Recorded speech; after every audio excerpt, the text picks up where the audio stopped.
What's up, guys? Welcome to the Second Take. I'm Zach. And I'm Jonah. And we are back on this holiday week after last night where the Giants lost their opportunity to make a run at the NFC East. So congratulations, Jonah. Dallas Cowboys are NFC East champions. Yeah, well, I mean, if we can avoid you guys, I'm pretty confident we can make it to the Super Bowl because if we get Seattle at home, I'm not scared of Seattle. If we have to go to Seattle, I'm scared of them. But as long as we get the 1 seed, which we're basically certain of at this point, then I think we got a good shot. Yeah, no, we'll see. I mean, I don't mind you having the 1 seed because that means we get to go to, if we can get to you guys, we get to go to a 70-degree environment where no weather can play any factor whatsoever. So in that scenario, I trust our offense and defense. Right, and you're not scared of us either. Exactly. Yeah, I mean, 2 wins is good for me. But right, I'm terrified currently of having the possibility of facing the Packers or the Falcons in the first round. I'm hoping Green Bay gets it because I think you'd have a harder time winning at Lambeau than at Atlanta. I personally hope that the Lions beat Green Bay next week so they would get the 4 seed because we can handle the Lions as we showed last week. Yeah, I don't think the Lions are that good. I just think you don't want to face Rodgers just in general. Nobody ever wants to face Aaron Rodgers, regardless of the scenario. They could be 0-15. I'd still be terrified of playing them. Oh, for sure. So vision odds-wise. Yeah, exactly. So Jonah pretty much has our picks locked up. We're gonna continue it just for the hell of it. So the first game that we're going to pick this week is going to be Bucks and Saints. Pretty big playoff game here. The Bucks are going to be 3-point underdogs, actually, going to New Orleans. The Bucks pretty much desperately need this game just to stay in the race for the wild card. So for this one, I'm going to go with the Saints just because I like the Saints at home. I think they're really tough to beat. They got probably the best home field advantage, maybe minus Seattle.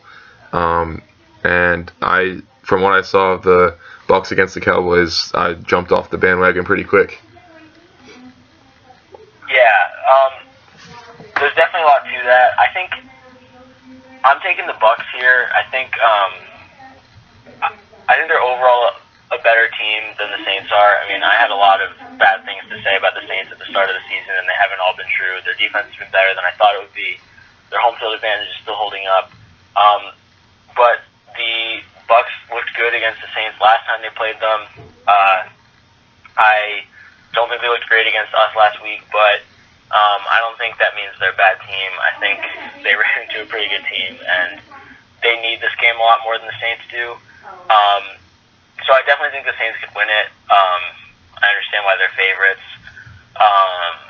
But I like the Bucks in this one because I think they're really going to dig deep. This team doesn't lack for motivation, if nothing else. So I think they'll go in there and put up a good performance.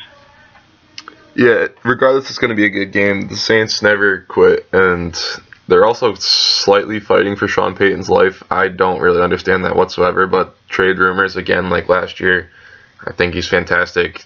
I mean, I wouldn't mind the Giants trading for him, even though the Giants are in good shape right now.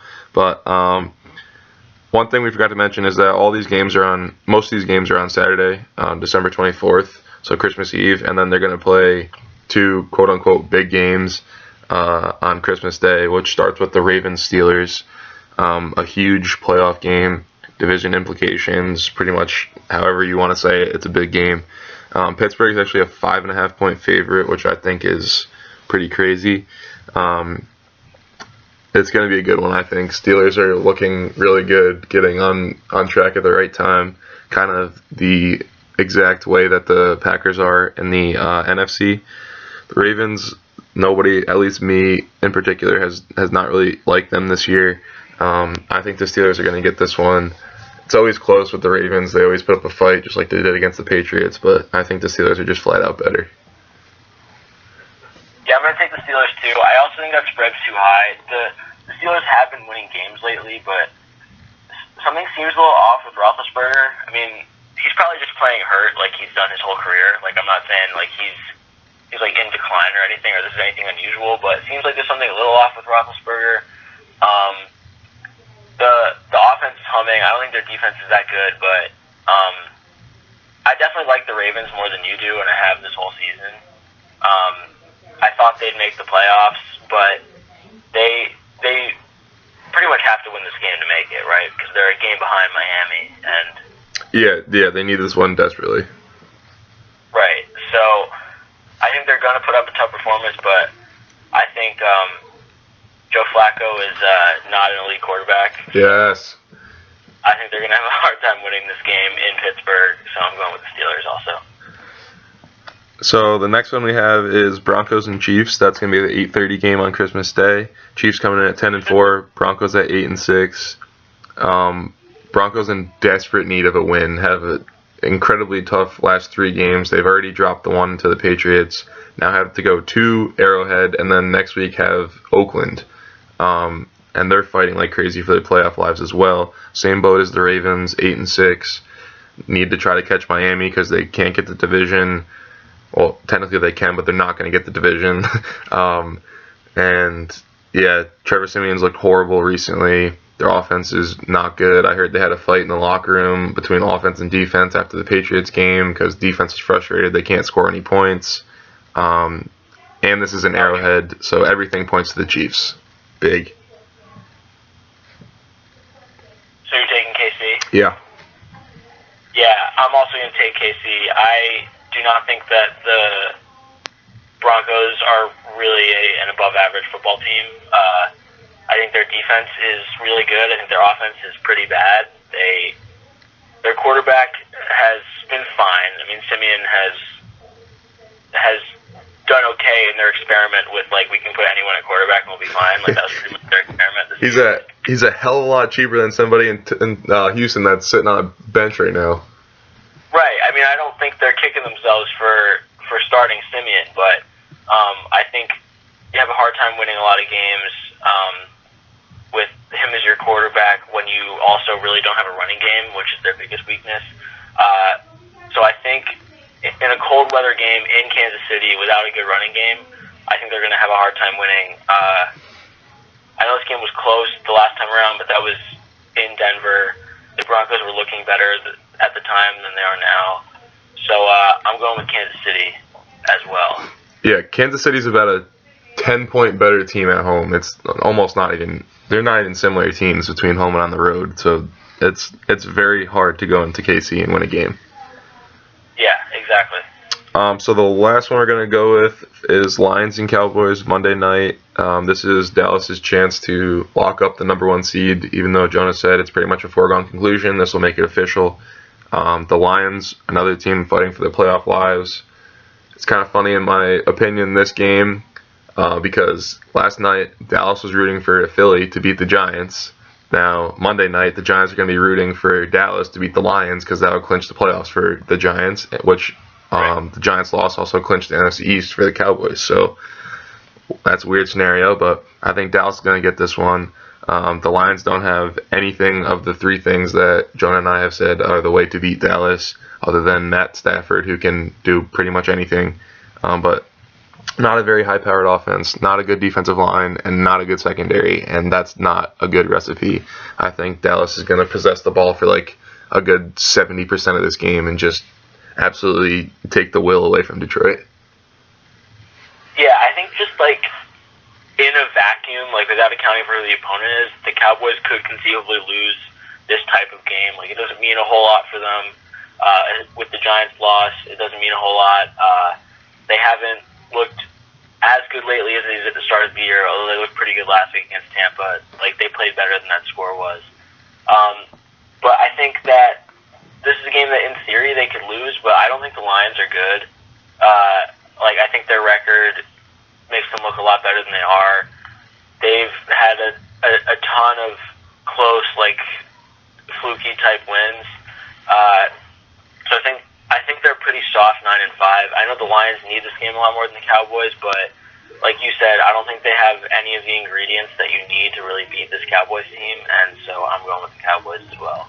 Yeah, and technically, like Detroit needs this if they want to have a chance in the wild card, but theoretically, this doesn't really matter to them because they win or they lose, they still have next week against at home against Green Bay, where winner takes all. So, I mean, it's kind of weird to say that like week 16 doesn't matter to a team that needs it, but week 17 does. But that's kind of the scenario that Detroit's in. So, I don't know. They're obviously going to try to win the game. Both teams are going to try to win the game. When don't they? But we'll see if we get a Tony Romo sighting. Yeah, we can only hope. All right, so what you got for your lock this week? For my lock this week, I am going with the Patriots. I know it's boring. We've been taking the Patriots a lot, but they look like they're on a roll now. Even with all the injury issues they've had, they're playing at home against the Jets, who look extremely bad, and I'll try and forget that I picked them to make playoffs before the start of the year, because that's one of the worst predictions I've ever made. But I knew this at the time too. Like, I don't know what I was thinking, but anyway. That was when you were preparing to jump off the Cowboys bandwagon and find a new team, and the Jets were the one you were kind of leaning towards. Right, that's why. Basically, that was when shit hit the fan. Right, because they were about to possibly sign Greg Hardy again. I said if they did that was it, but then they didn't do it. So, and yeah, I'm going with the Patriots. My lock this week. I don't think Bryce Petty's gonna lead the Jets to a heroic victory. I'm going to go with another divisional matchup and go with the Packers because Aaron Rodgers. Basically, the scoreboard says Packers have one, Aaron Rodgers. Vikings don't have Aaron Rodgers. Therefore, the Packers are better and have a higher chance to win the game. So for upsets, yeah, right? For upsets, what do you got this week? I'm going with one that we both like. We talked about before we started recording. The Dolphins are 4-point underdogs in Buffalo. There's a couple of red flags that would make you think Buffalo might have a good shot here. They're at home. It's a warm weather team going north. The Bills might possibly be fighting for their head coach, but I think the flip side of that is the Bills probably don't want Rex Ryan as their head coach anymore. They might be kind of fighting against their coach here. Yep. I think the Dolphins are just a better team. They have won some games in cold weather this year. I don't think Matt Moore is really a downgrade from Ryan Tannehill. And the Dolphins have a 55% chance of making the playoffs as it is right now. If they win this game, that goes up to 92%. So they definitely won. And I think they're going to get it. I'm going with the Dolphins for my upset. Yeah, and that Dolphins defense is way better than people think. And on the flip side of that, Tyrod Taylor is way worse than people think. He's had a good year last year, but this year has been a really down year. Shady McCoy is really the only reason that team has any wins. He's had a great year, but I think Dolphins will definitely get that one.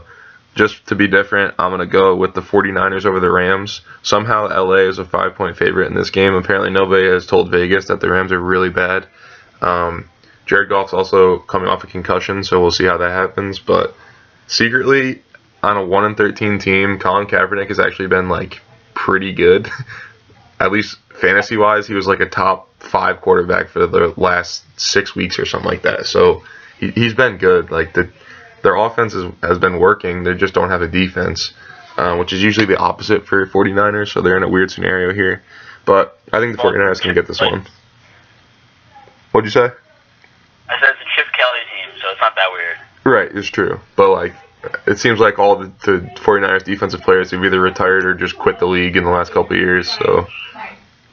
Yeah, it's been kind of like from both sides of the ball. Everybody just kind of left the 49ers when Harbaugh did. Exactly. For good reason, though. Yeah. All right, so next we got a little bit of a discussion about college basketball because we had a pretty big week last week. More or less all started off with Kentucky playing North Carolina in what was an NBA game that broke out. So we're just going to kind of talk about what we learned from last week, teams that stood out, so on and so forth. So, Jonah, what do you think about North Carolina so far? I'm not, like, raising the alarm yet. They have a couple of losses, but they lost to Kentucky and Indiana. Those aren't bad losses, either of them. I don't know. game was like one of the better college basketball games that anybody's seen in a long time. And I think there was some not great coaching by Roy Williams in that game, as we were talking about during the game. That might be kind of an understatement. Basically, just letting Malik Monk score. What was it, 47 they had? 49. 49, okay. So 49 of 103 points total. So. Yeah, so I think in a college basketball game, when you let that happen, that's not a good thing. However, there were some encouraging performances from UNC in that game, too. Jackson had 34. Like, nobody talks about that because Monk had such a great game, but that was certainly an encouraging sign as well. Joel Berry had 23 points, 7 assists, and 5 rebounds, which is a pretty nice line. Tony Bradley didn't play a ton, but he looks like a guy who could be an NBA prospect sometime in the future. So I'm not really worried about UNC. We're still 10-2, but I don't know. Like, when I saw that game, I'm like, oh, nobody's beating Kentucky, but then they went out and lost to Louisville. So I don't know. There's a lot going on here. There's already been a basketball season. We're not even close to conference play yet. Yeah, exactly. Basically, all we've learned is that everyone is good, and you can't really tell who's going to stand out yet. Right. Yeah, I was telling Jonah, I thought Kentucky UNC was like, which coach can get out of the way faster to avoid causing their team to lose, and apparently John Calipari did so. Williams was somewhat disappointing to me because I never thought he was that terrible of a coach, and then after watching that game, it's like, how do you just let Malik Monk get wide open looks almost every possession down?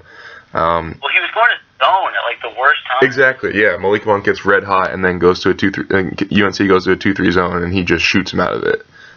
It's different if he scores 49 on contested jump shots. Like, give the kid the 49 if he gets that. But he had wide open looks, and one of them was the game winner, which was shocking that he got that wide open. But yeah, Kentucky has the talent. It's a matter of, do they have the experience? College basketball is always about finding the freshman talent to pair with the senior experience, and which group can gel the quickest that way. And generally that team will find themselves cutting down some nets. Another game that was somewhat surprising, but I don't know why it would be surprising because this is written in the DNA of this team, but Butler beat Indiana. I don't know if anyone really saw that coming, but looking back on it, you probably should have been like, it's Butler, they got a chance. So that makes Indiana look a little different because on paper they should have dominated that game with Thomas Bryant just being bigger and better than everybody else on the floor, but that didn't really happen, so that kind of drops Indiana a little bit in my book. Speaking of that game, I never knew this until this year, but Indiana has a 4-game quote-unquote tournament. It's more just like rotate who you play between the 4 big schools in Indiana. So Indiana, Butler, Notre Dame, and Purdue. I think that's pretty cool, somewhat preseason tournament. Yeah, I like this Butler team.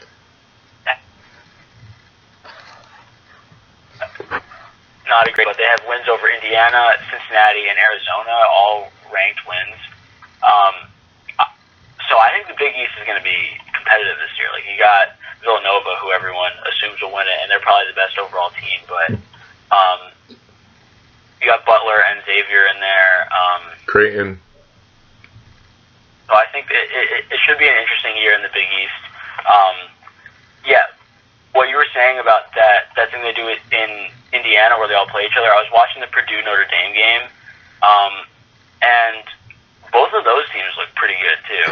Like, I think you could see like a couple of teams from Indiana, like at least in the Elite Eight this year. Yeah, and to no one's surprise, Notre Dame is the exact same team they've always been, where they get up big or get down big and come back and then end up winning or losing a close game. So that's just, again, another team that has stuff written in their DNA. Yeah. Creighton is one team that I think has a legitimate chance to really, really shock a lot of people. am almost certain they're going to get Villanova one time. But the fear that I have with the team is they're a shooting basketball team. They put up a ton of threes. I don't think I've ever seen them take a layup in my life. And that often spells disaster for a team in March because just one time you get cold and you're done. So that's a little scary, but this team is ranked 9th, and they very well should be ranked 9th. They're definitely a top 10 basketball team. They have length, they have experience, they have Marcus Foster, who is playing out of this world. They have another point guard that's leading the Big East in assists. They have a lot of players. They got a lot of size. Everybody can shoot it. It's a classic Creighton throw it back to Dougie McBucket's time, but this time they're actually a lot better with the surrounding talent. So they got a lot of chances to really impress a lot of people. And then Louisville, they just beat Kentucky, but I'm still not sold on. I'm never sold on Louisville. They don't have a lot of talent. I think it's embarrassing to Kentucky that they lost that game. I know it's an in-state rival and it's pretty important to both teams, but Kentucky's flat out better in every aspect of the game. So that one was very surprising to me. Yeah, Louisville, their only loss is to Baylor, which isn't certainly by no means a bad loss. They lost by 3, but that was in the battle for Atlantis, right? That was that tournament? Yep. They barely beat Old Dominion. They beat Wichita State by 10, but the game was much closer than that. It feels like it's kind of a rock fight every time this team plays. I don't think this is a team that's built to go really far in the tournament. We'll see, but I'm not a huge fan of this Louisville team either. But in this college basketball season, anything can happen. I think they're a significantly worse team than Kentucky, and they beat them very legitimately. I guess we'll see when Louisville plays Virginia. That's their next big game. Oh, God. That's going to be – the score, no joke, will be 35-33. Yeah, well, right. Including the Kentucky game, they have 4 straight games against ranked teams. They got Kentucky, Virginia, Indiana, and Notre Dame. So we're going to really see what they're made of in the next couple of weeks here. They get Duke, and Duke plays in the next 5 games, so the 5th game from now. So that's relatively soon also. But, Louisville hangs their hat on defense, much like Virginia does. And as we've seen a lot, Virginia has not been able to get very far in the tournament. And I think that's due to the fact that no matter how good your defense is, if someone gets hot or if a team gets hot offensively, it doesn't really matter how good your defense is. If they make shots, you're going to lose the game. And Louisville somehow scored the ball against Kentucky. I don't know if that was just the best they could have possibly played, but I don't really expect them to duplicate that performance in the near future. Yeah. Wait, can we just talk about Syracuse for a second? Oh, please. Let's talk about how they had the worst loss in the history of Syracuse basketball. They lost at home to a really horrific St. John's team. St. John's best player is Chris Mullen, who's their head coach. Let's just put it that way. This is the black mark on the Big East, who we think is going to be a really good conference this year, but St. John's is like Boston Colleges in the ACC. You shouldn't be losing to them ever. And they lost to St. John's by 33 points on their home court, which, I guess you don't really even need to say that much more about that. Yeah, just look at the score. That's all. That's all she wrote. Yeah, there's no excuse for a loss like that. You shouldn't be losing to St. John's, period. Forget about by 33 on your home court. So, I guess we'll see once they get to conference play. They get to start with BC, so that's a nice little... Yeah, but here's the problem for them. They're starting ACC play, and we strongly believe the ACC is probably the best conference, and at least at the top, nobody can even compare. And they're starting that conference play at 7-5. Most teams don't get in the tournament with more than 10 losses, and they're already halfway there and haven't even played half of their difficult schedule yet. They still have Duke, They got Florida State, they got Louisville, they got Virginia, they got Virginia Tech, they got UNC, they got NC State, they got Notre Dame, they got Pitt, they got a couple of those teams twice. You got no shot. Louisville, which is, no shot. Any way they get through their ACC schedule with less than like 7 losses, right? Exactly, and if they make the tournament at that point, that means that they literally beat every ranked team like very handedly. Right, yeah. I mean, if they make the tournament now, they're going to have deserved it because they're going to have a lot of wins over it. Exactly. It's not the cakewalk they had last year where they just gifted them a spot. Yeah. But that's another coach I'm pretty frustrated with because, in my opinion, Roberson was their best player last year. Like, not literally best player, but like their most important player, I guess. And he doesn't even touch the court really this year. He plays like 10 minutes a game. And there's nobody that can stop that kid from getting offensive rebounds, so that's a little weird.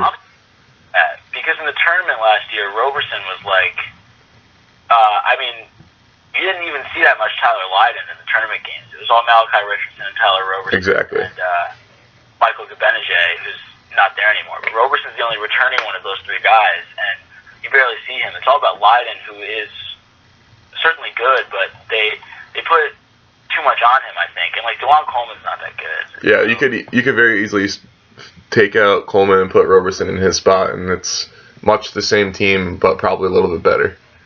Yeah. But you can tell this year is the first year that Syracuse has not had a knockdown shooter. Well, White can shoot the ball from Nebraska, but they don't have like someone that's going to spot up at 3 and just hit a shot every single time. Like Malachi Richardson did not miss a shot last year, and that had a ton to do with them getting pretty far. Right, yeah, exactly. Like that's what was happening in the tournament. They were just knocking down shots. They've always had a guy like that. It was Trevor Cooney for a lot of years.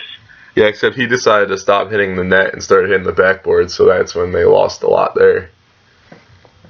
Yeah. He might be the worst good shooter I've ever seen in my life. Worst good shooter? I like it. All right, anybody else want to talk about? I don't know. Do you want to talk about Duke? Do you want to? It's up to you. I mean, I still think they're just as good as they were, if not better.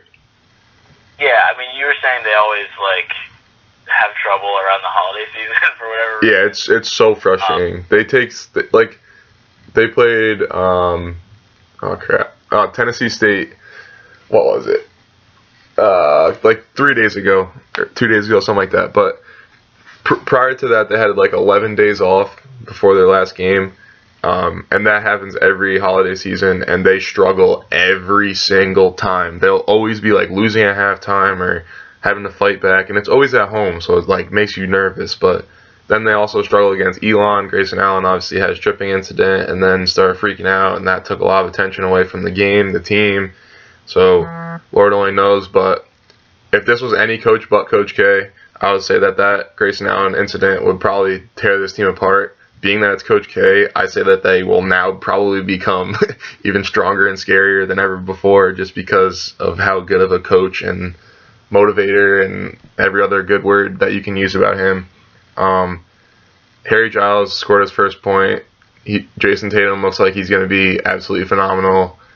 They're just starting to get healthy. Grayson's actually been hurt all year long, so maybe this time off will get him 100% healthy and hopefully get his head back into the game. And then, I don't know, Luke Kennard is a legit Player of the Year candidate. Like, they got it all.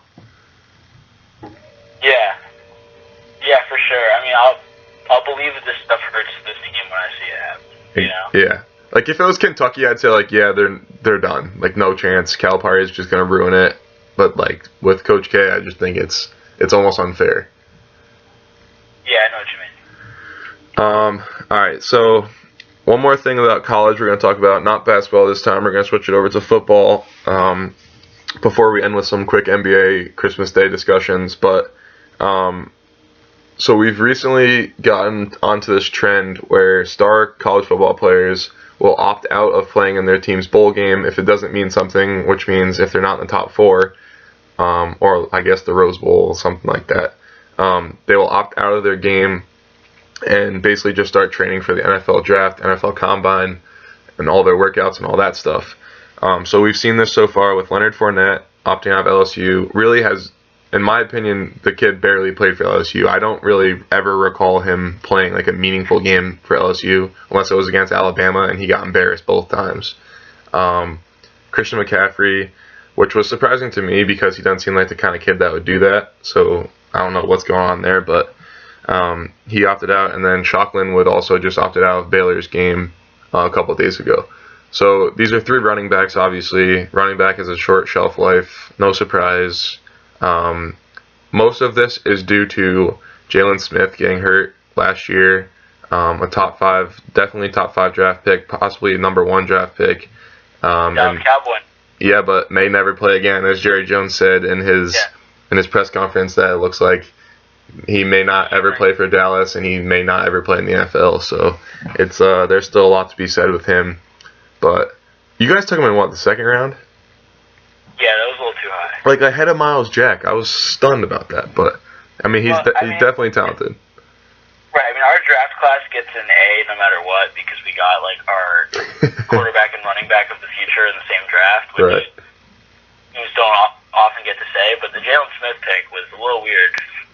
Yeah, but if he ever gets to even half of his potential, that might be the greatest draft haul in the history of the NFL draft, in the history of all sports drafts, to be honest. So talented. So the question basically here is, do you think that opting out is good or bad or indifferent for the player and for the team? Yeah, I mean, for the team, it's obviously not the best thing, but I don't think there's a lot of doubt that for guys who are NFL prospects, especially in positions where you're more likely to get injuries like running backs and like linemen and stuff, I don't think you can fault guys for making that decision. Like, I think personally, there's no doubt that that's a good decision. I mean, if you're monetizing college football without paying the athletes, you can't then turn around and get upset that they're protecting their financial interests for the future. Like, you just can't. So unless the NCAA wants to start paying these guys, you're going to see this happen because there's no incentive for them to play in this bowl game because it doesn't matter. And if they get hurt in this bowl game, it's going to cost them millions of dollars and stuff. I mean, you saw what happened to Jalen Smith. So if I'm Christian McCaffrey or Shock Linwood or any of these other guys, I think you're looking at this as like a strict cost-benefit analysis type thing. Clearly, the downsides of playing in the bowl game, just from an empirical perspective, are way higher than the upside. Yeah, I mean, as most analysts have said, speaking specifically about Leonard Fournette, what is the kid going to gain from playing one more college football game? Everyone already said he's the best running back to come out since Adrian Peterson. He has it all. He's already been hurt numerous times in his 3 years at LSU. So if he has 300 yards, what's going to happen? He's going to go from the 4th pick to the 3rd pick. If he has 10 yards, what's going to happen? He's going to go from the 4th pick and still be the 4th pick. There's absolutely nothing for him to gain and only things for him to lose. McCaffrey is interesting because he has been bouncing around draft boards. Beginning of the year, he was a lock to be a top 15 pick. Now it's he's kind of had Deshaun Watson's same problem. They looked like they were going to be top 15, top 10 picks. Now they look like they're going to be middle round picks at the middle of the year. They look like they might even drop to the 2nd round. So I could kind of see McCaffrey playing just to show people hey, this is me. I'm playing in a big game. I just ran for 200 yards and had 300 all-purpose yards. And then Shock Linwood is I think he's good from Baylor. He's always been playing pretty damn good his whole career there. So he has that going for him, but he's not a top 4 or 5 running back in the draft. He's going to be a middle round pick, 3rd, 4th, somewhere around there. So he probably has something to gain, but also what you gain is tenfold of what you could lose. So I don't know. I mean, it's the players are making the right decision for sure because, like you said, they're not getting money. They have nothing to gain and everything to lose. But it also hurts the NCAA brand in a way that I hope that they could finally figure out a common ground between player safety and their financial well-being and staying in school, graduating, and then going to the NFL. Right, yeah. I mean, you have to analyze it on a player-by-player basis. It's not going to be the same best move for every player.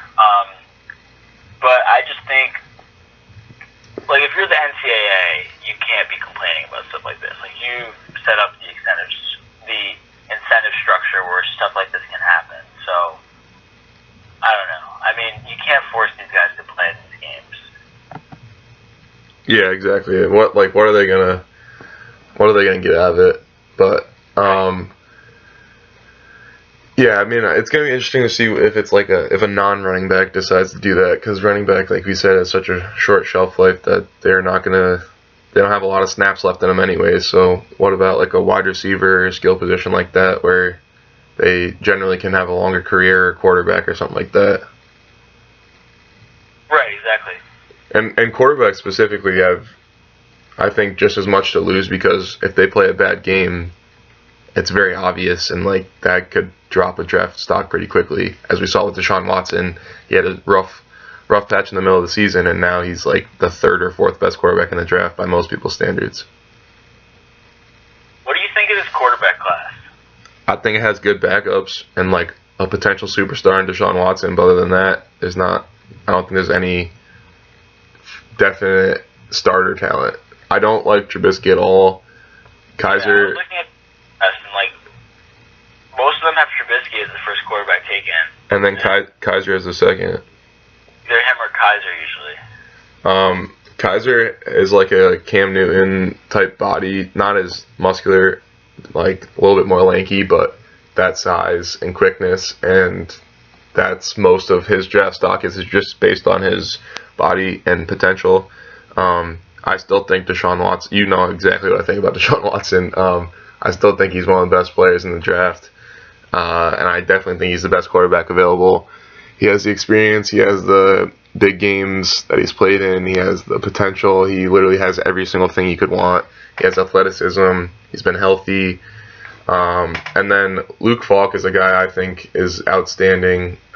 He's going to go probably third or fourth round, but I would love to see him on the Giants as a backup for a couple of years until Eli retires or something like that. He's going to be good. And then everybody else, it's kind of like they'll probably be a pretty good backup, but I never could see them developing into like a really good starter. Yeah, right. No, yeah, I know what you mean. But with that being said, the running back class is probably the best it's ever been. Yeah. Dalvin Sure. Cook, Fournette, McCaffrey, it goes on, but those are the top three. But those guys are going to be like second and third round picks. Like, you get like, I don't know, guys like Royce Freeman and stuff. Like, those guys might have been first round picks in other years, but there's just so many good running backs this year. Yeah, James Conner is going to be like a third or fourth round pick, and he very likely could have been a first round pick in the lighter draft class. Yeah. All right, so to end, we're going to go talk about NBA Christmas Day games. So you want to just go through the list, and then we'll talk about them quick? Yeah, sure. So the first game is noon on ESPN, the Celtics and the Knicks. Yeah, hopefully I'm still asleep for that one. Yeah. Well, I think that this has a chance to, like, there are other games, like, including the big game, which we'll talk about next, which is the finals rematch, but I think often the bigger games on Christmas, like, they're fun to watch because you have the teams, like, up against each other, but they're not very often really good games. Right. You know? Yeah. Like, I feel like the games are just kind of sluggish on Christmas because they're playing early in the day. It's Christmas. Like, it's a whole separate, like, thing. Like, it feels almost like the All-Star game sometimes. Like, the Celtics and Knicks, I think, are going to treat this pretty much like a normal game. So I think that could be pretty exciting. I think there's going to be a lot of Porzingis. I'm always a fan of that, but... Yeah, I mean, the Celtics are good. The Knicks are playing better than probably most people thought. Once again, there's a dumpster fire in the middle of the Eastern Conference where everybody wants to have the same record. Yeah. But yeah, Melo looks good. Porzingis is trying to figure out his spot. Derrick Rose is playing really well, so it's a good start to Christmas Day. I don't know. I think it'll be an interesting game, but I think Boston's definitely better. I wish Derrick Rose wasn't playing so well because I'm afraid we're going to re-sign him, and that would be a disaster. I mean, he legitimately is playing some of his best basketball since his MVP season. He is, but like you can see that he's not a guy that anyone likes to play with. Like he just takes like these ISOs and kind of messes up the offense, and then like if he gets double teamed, like maybe someone else will get the ball. So like I don't know. I feel like he's a guy that people don't really want to play with. Plus, there's the whole like criminal history that he somehow got off for. So. Well, I mean, Melo and KP have talked about how they, at least it comes off that when Derrick Rose knows when to get them involved and get them the ball. Like Melo, what was it, 2 games ago, just had like 35, 38 and hit every 3 you could ever imagine fourth quarter. Derrick Rose just kept giving him the ball because he knew he was going off. So, I mean, you got three stars, and that's apparently the formula you need to be good in the NBA nowadays. So you're at least halfway there. Yeah, right. We just need them to become bigger stars. I think Porzingis could, like, I think his ceiling is Dirk Nowitzki, which he doesn't know when. Well, first of all, he doesn't really get the chance, but he doesn't understand or know when to assert himself, which will come. He's still young. Like 21. Yeah, so. Exactly. That's what I'm saying. But like once he learns that, then you'll see him go to the next level or next couple levels. Yeah, I'm pretty excited for it. So the next game that we have is a finals rematch, 2:30 on ABC. The Warriors at the Cavs. A lot of smack talk going on before this game. Yeah, I mean this could be kind of the classic like Christmas Day, not very important game. Like the Cavs already have a lot of excuses if they lose this game. They're really banged up. They've been resting guys anyway. I think how good the game is will depend on whether LeBron comes out with like something to prove or whether he decides that like it's not really worth it to go crazy for this game. I don't know which LeBron we'll see. I'm hoping we see the second one now. I think they're gonna play pretty tough. I think everybody thinks that they stole that finals from the Warriors, and then they didn't necessarily win it, but the Warriors kind of gave it away, which I don't believe is true at all. I think the Cavs definitely went and took it from them.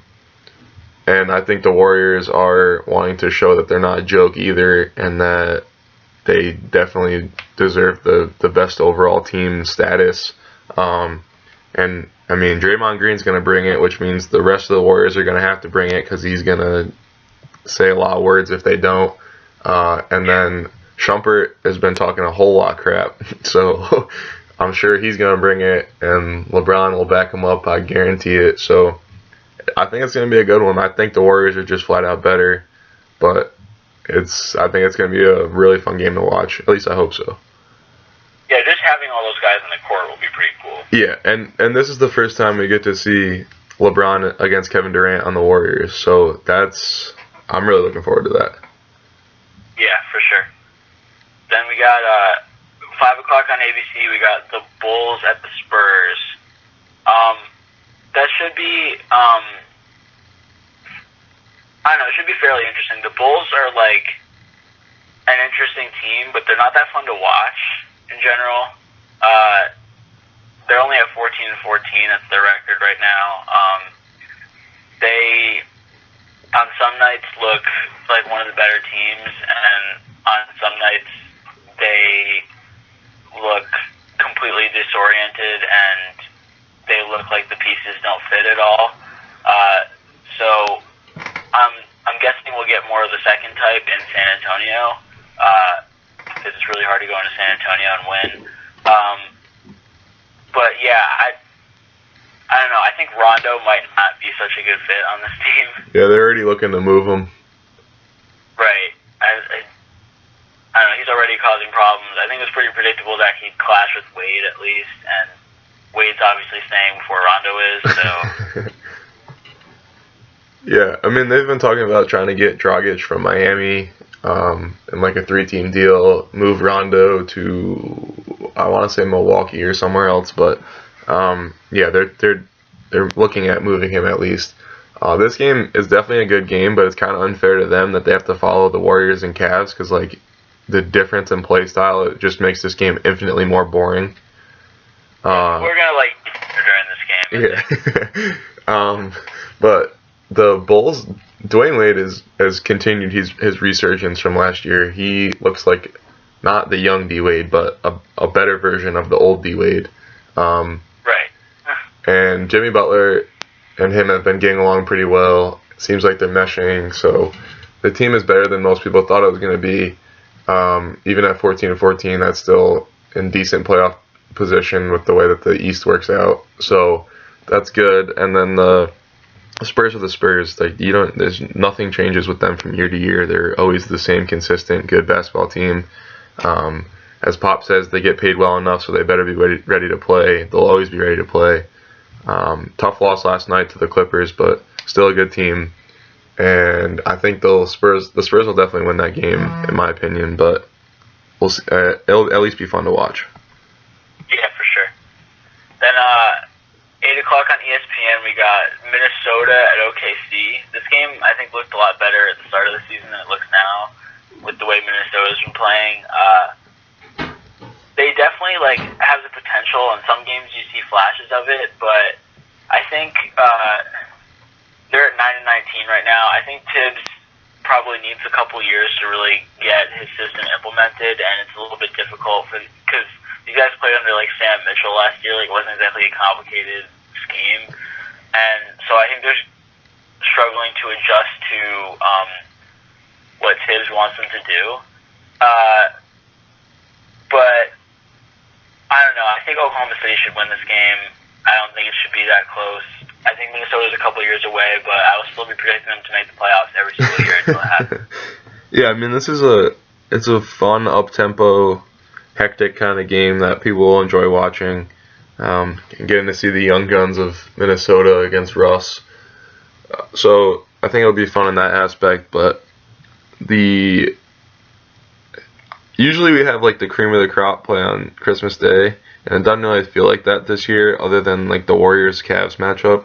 I would have loved to see Spurs-Clippers, and then I don't know, and then maybe have Timberwolves play the Lakers because they're a bunch of young guys. That would be fun to watch, but this year it's kind of spread out and weird with a bunch of good teams playing somewhat mediocre teams.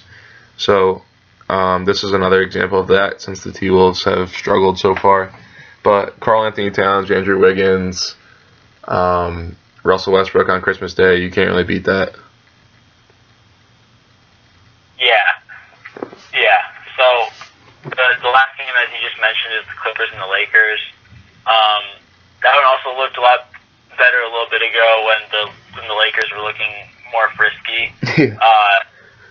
They lost a lot of games in a row. I forget what the streak was. It was 7 or 8, I think. So they're at 11-21 now.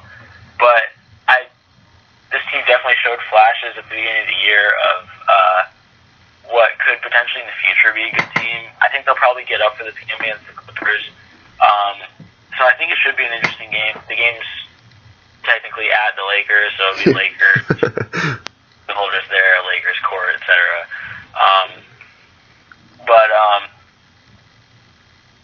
Yeah, I think that should be an interesting game. It's always interesting when those two teams play, even when there's a pretty wide disparity in how good they are.